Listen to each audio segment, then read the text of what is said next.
In August 27, I got a text from a very old classmate who I didn't recognize first. She texted if I'm doing okay.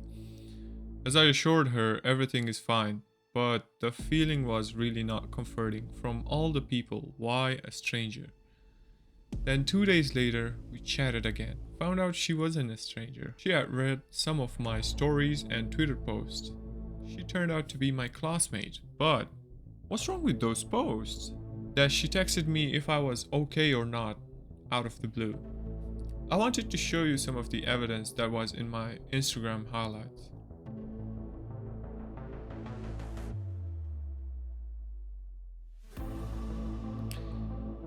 You probably have figured out what was wrong with me, right? Being honest, that was just a sneak peek. There's a lot I said and posted on Twitter and Facebook that I deleted later. But back to the story. She said my Instagram stories and Twitter threads are really disturbing. I was saying lots of mean and bad stuff about how shit life is. On top of that, on social media? Excuse me?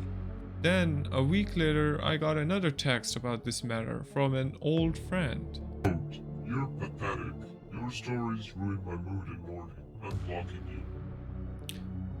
Okay. I didn't know what to say back then. Really strange, right? I was confused and angry. I didn't know what social media was for. So I began researching and glad what I found. Instagram is where you share your amazing highlights. Store and share your amazing memories with friends. Post about your milestones and achievements. Your friends get to like them, and even if they don't, they do stalk your post. Sneaky, isn't it? Instagram isn't some place for you to whine. You are garbage in those fancy platforms if you do that. You shouldn't let your skeptical friends know about your real agendas. Show them how fun and happy your life is. Yes, that's how you use Instagram. Let them know how good your life is. Definitely my place wasn't there, so I quit, but with a reason. With the Instagram, the whole social media has a dark side. Instagram, TikTok, Snapchat, Twitter, and Reddit. People has no guts to let their friends know how they are really feeling. No, no, no, you just have to show them how good your life is in the platform so you get clouds. The more clouds, the more acceptance in a digital world. Your friends doesn't have to know what you're going through. Let them suffer from the agony of your happy life. Wait, what? What happy life? I'm not happy, my days suck. But that's at least real and I can fix it since I don't have to fake it in the digital world. You know where it's going, right? So I quit social media for a whole year. Yes, I was living under a rock, no denial. But my life was peaceful. I was helping people close to me. I was making hangout plans with some real people. I was talking to people at the gym and in my workplace rather than scrolling through TikTok in some shitty corner that you do. That took my worries away, and I came to know people like me have the same problems, and that was through communicating face to face, asking them how is their day, how they are feeling, and stuff. I noticed positive changes. First, I worried less when I realized I'm not the only person that has shit to deal with. Second, I tried helping them, like helping myself. I wasn't a good explainer, only a few understood where I was coming from, like deleting their socials or making them private and not using them. Hell no. Everyone has the right to be an influencer, even they got 14 followers. Wait, what? Gladly, it brought drastic changes in some people. Sure, they use social media for work as a tool, but not as a life source. They stopped sharing highlights to the fake world, and rather they faced their problems head on. One of them in particular, he re-established his relationship with his parents that he left 5 years ago. Big achievement. Now let me explain what's gonna happen to you if you quit social media. You will start living under a rock. No, for real, no bullshit. If that's okay with you, let's move on. First, you will get 30% more attractive.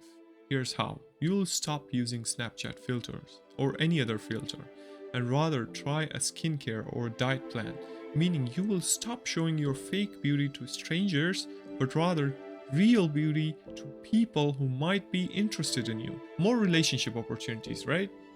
Second, when you go out to real world, you won't know anybody at first because you don't use social media. So you take a cold approach by first introducing yourself to someone or a group of people